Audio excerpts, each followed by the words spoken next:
Well, hey guys, glad to have you here with me. I want to go ahead and do a video here with you, a devotional about heaven. Okay, so this is what we as Christians get to look forward to because it really is, it's awesome.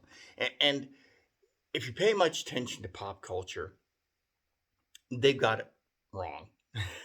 I don't know where they got the idea of heaven being, everybody sitting around lazily on clouds, plunking away on harps and with little golden halos over us and maybe some wings, maybe not. You know, we come up with these ideas and they're not really based in the Bible. Uh, so when we typically use the word heaven, we're talking about basically where are we as Christians going to spend the rest of eternity? Because it's not actually going to be in heaven per se. It's going to be a place called New Jerusalem. God says that, when all is said and done, when the final revolts happened and everyone is separated from those who believe, those who believe with God and then those who don't believe against God, when all that's been done, he's going to have created a new heaven and a new earth. Okay?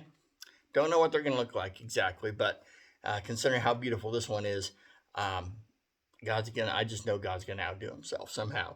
At any rate, you got to hear this description of the city that we live in, called New Jerusalem. Okay, New Jerusalem. So here we go. It's in Revelation chapter 21, and there's a lot of reading here. So just try and get into it and let the Bible speak for itself. It says in verse 10, it says, "So he took me in the spirit to a great high mountain, and he showed me the holy city Jerusalem, descending out of heaven from God. It shone with the glory of God and sparkled like a precious stone, like jasper, as clear as crystal. The city wall was broad and high, with 12 gates guarded by 12 angels, and the names of the 12 tribes of Israel were written on the gates. There were 3 gates on each side, east, north, south, and west. The wall of the city had 12 foundation stones, and on them was written the names of the 12 apostles of the Lamb. The angel who talked to me held in his hand a gold measuring stick to measure the city, its gates, and its wall. When he measured it, he found it was a square, as wide as it was long. In fact, its length and width and height were each 1,400 miles. He then measured the walls and found them to be 216 feet thick, according to the human standard used by the angel. The wall was made of jasper, and the city was pure gold, as clear as glass. The wall of the city was built on foundation stones inlaid with 12 precious stones.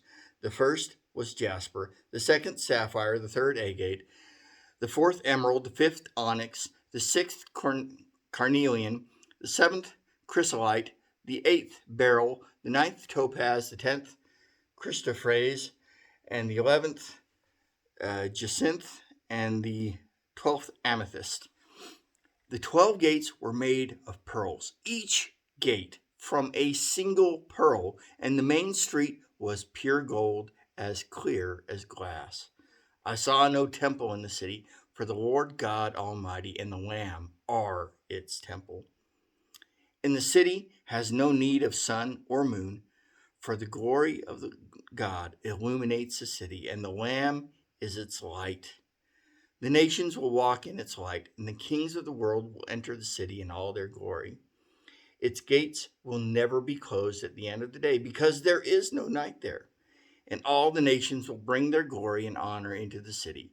Nothing evil will be allowed to enter, nor anyone who practices shameful idolatry and dishonesty, but only those whose names are written in the Lamb's book of life.